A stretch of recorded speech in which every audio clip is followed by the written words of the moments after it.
there, wherever you are. And it is the story that we're all about, and welcome to the story.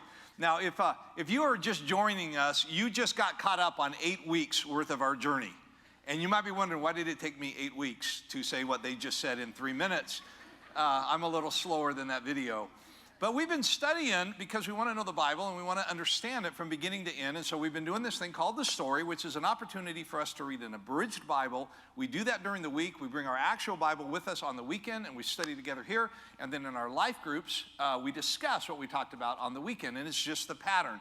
So in week number 9, and we're having a great time. So welcome to Central, welcome to The Story, and welcome to the cycle.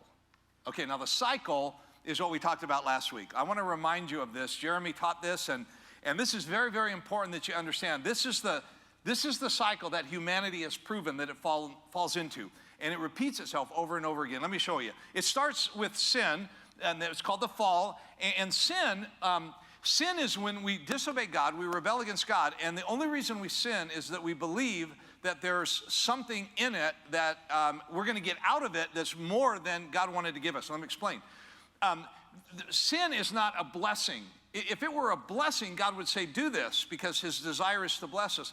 But sin is when we think God is holding back a blessing, and so he says not to do certain things. We choose to do those things because we think they're a blessing. They're not a blessing because God would withhold no good thing from us if it were good. But what happens is, so we commit a sin, and then we fall into consequence. Consequences are the inevitable outcomes of sin. Now, the big, huge consequence of sin is death, but every sin has consequences, and those consequences start to pile up in our lives. And if you sat down with somebody and had a conversation, you say, yeah, then this, and then I got this, and I'm holding this. We carry, like we fill up our bags full of all this junk from our past,